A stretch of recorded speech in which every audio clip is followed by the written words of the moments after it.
Hi, I'm Ron Nutter, and welcome to another edition of TechBytes with Ron Nutter. If you've been trying to implement smart home technology and you've got a family member or friend who just isn't technology, well, we use the word friendly, where it just doesn't seem to, things seem to click, I'm going to show you how to, and here's the title screen, how to turn your smartphone, and it doesn't have to be a brand new one. It can be one of these $40 wonders as long as it's running Android. That's what I've tested with, and there is a way to do it on the iOS side. So if you want to do that, then certainly I'll be happy to do some videos in that respect, because I don't have the newest iPhone, because heavens knows they're all getting a little pricey. But you can basically clear off everything on there. The only thing that you have to get this running is you're going to have to install the IFTTT app for your smartphone and then create an applet using the IFTTT button app. But let's go ahead and jump over to that, and I'll show you how to get that done. So really, it's very straightforward. So what we will do is we'll go over here to New Applet, and we'll click on this, and you can do this all from your smartphone if you'd like. I just like trying to do it from the desktop because then it gives you a little bit easier way at looking at some of this. So search for services. We're not seeing it up here right away, so we'll just type button. Okay. And then we will tell it to, this fires every time. And then we'll do that, and we will search for LiFX. Now, there's several ways that you can work this one. Now, if you've got a fairly small screen on your smartphone you're going to be using as your universal remote, and this is really what we're doing, is it's going to be a universal remote, you can have one button that will toggle it on and off. If you've got a little more real estate, or sometimes somebody presses it real quick and so it'll actually fire twice, turning it on, turning it off, you can do two different applets, and one will turn it on, one will turn it off, and you can go in and name these as you go forward.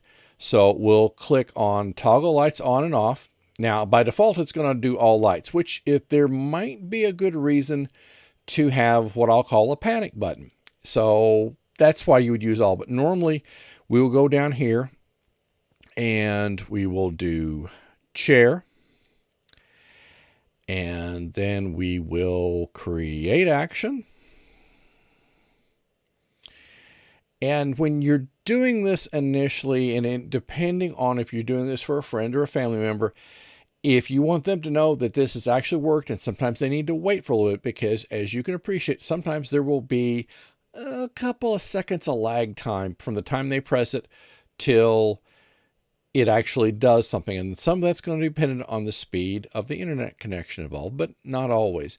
If they get an acknowledgement back on the phone telling them that it's done, then they know they need to wait for just a little bit. So that's up to you. We'll just leave it off for this point, and then click finish.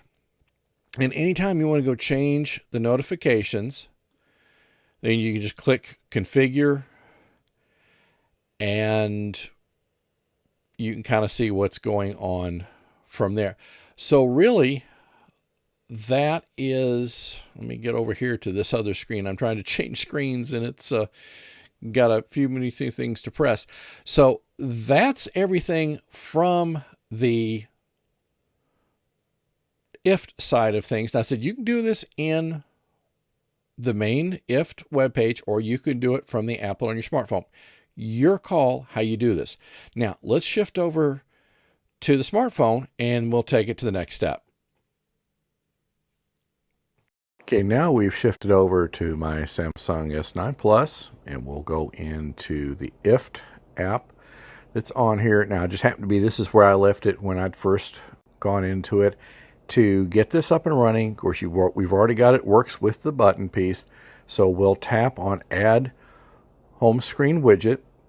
Now, depending on the version of Android, or if you're on an older version, and I've tried this with a much older phone, you won't get this screen, but you'll be told to go to the widget screen.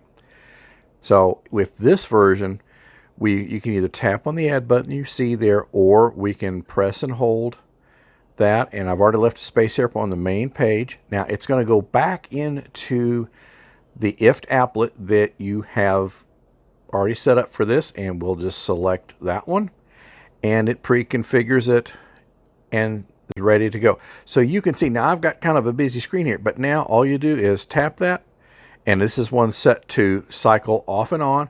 You can have other buttons like we talked about earlier, have one set for on, one set for off. So if that's a little bit easier for whoever you're setting this up for to handle, or for yourself, then you have certainly more than one way to go. And it's, as you see, so as you can see, there is, I mean, there's all sorts of varieties to this that you can do. If screen real estate is at a premium, and depending on the size screen, it may be, you can create folders. So you could have things grouped by room. So if you have some things that are named similarly and you don't remember which one does what, then you could have them organized by room.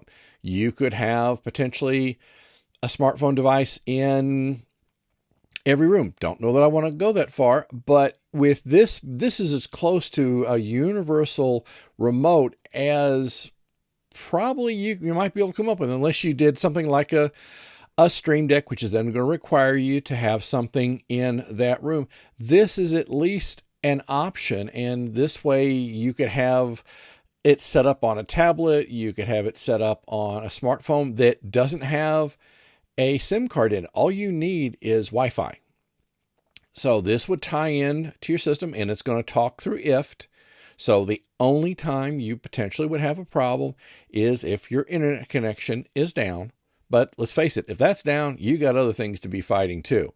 So this is just the start of another series I'm going to start doing. There are all sorts of devices we've already talked about, and certainly we're going to move forward with doing those and try to show you some of the variations that are involved and show you how the different devices set up. So I just want to help this make as easy as it can for you.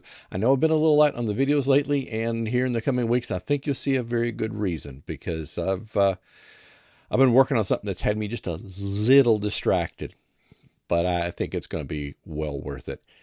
So thank you for everybody who has been watching the channel and subscribing to it.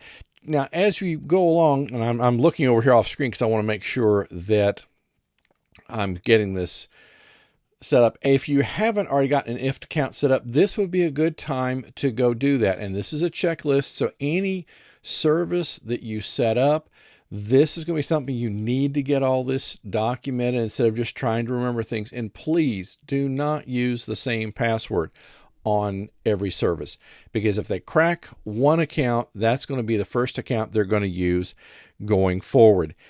If more and more devices are starting to use the security question approach, some of the devices are even using the two-factor authentication. And if that's something that you've thought about doing to secure your accounts, please let me know. I've been using several of the services.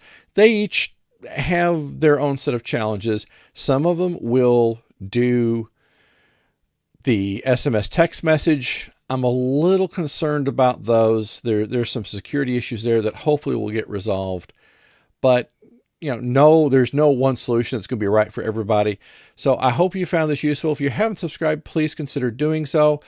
It would also appreciate if you click that like button, and make sure you click that bell notification icon to get notified, hopefully, if YouTube's working it right, every time I come out with a new video. And you'll see some other videos linked here relating to other things I've done with smart home technology, and hopefully it will help you get as much out of it as I have. And it's been really interesting to see the things that have been going on. So thank you for watching. Thank you for subscribing, especially if you're doing it right now. And we'll see you in the next video.